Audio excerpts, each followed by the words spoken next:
When we started our project in October of 2009, the state of our economy had looked bleak for a year. Everywhere you looked, you saw headlines of market meltdowns, government bailouts, and lost jobs. And although these headlines do grab your attention, if you look closer, you would find an economic crisis in our own backyard. Every year, thousands of employed Central Texans, I'm going to repeat that, thousands of employed Central Texans lose millions of their income on something as simple as not having a checking account. In fact, the average Central Texan without a checking account loses $40,000. I'm sorry, they don't lose it, they spend $40,000 in their lifetime on check cashing fees. I want you to ask, what would it mean to you to lose $40,000? What would it mean to you? What would it mean to a single working mother working 2 jobs to raise her kids? What would it mean to an elder citizen trying to retire?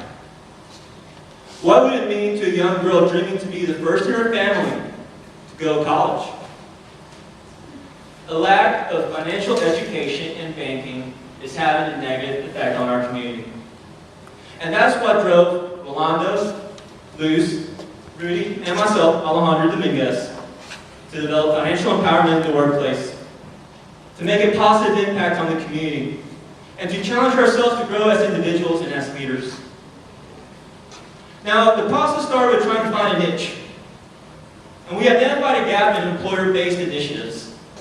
Instead of focusing on one employee receiving a paycheck, we focused on employers of hundreds of thousands of employees. Our goal became to drive Central Texans through their employers, be financially educated, and banked.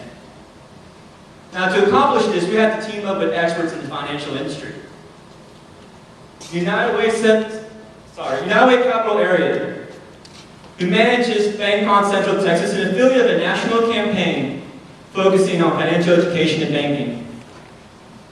Serranos and Cleanscapes, who combined employ over 1,000 employees in Central Texas. These great companies allowed access to their executives and their staff for focus groups and for bank products testing. Amador Productions, a Central Texas production company, embraced empowerment in the workplace, producing our public service announcements pro bono. Empower Labs, a global player in the financial industry with prepaid MasterCards in countries such as the United States, Vietnam, Kosovo, and Croatia, just to name a few, who provide us bank products to test. And finally, Sumo Orchard Social Marketing. With Sumo Orchard, we initiated a deal with United Way to perform focus groups. The goal of the focus groups was to find out what was preventing employees to be banked, and what kind of services would employers be interested in providing their employees. We performed 3 focus groups, 2 of Spanish-speaking employees and 1 of employers from the Chamber of Commerce. And what I'd like to show you next is a mini documentary from our YouTube channel, from the night of our focus groups. Please enjoy.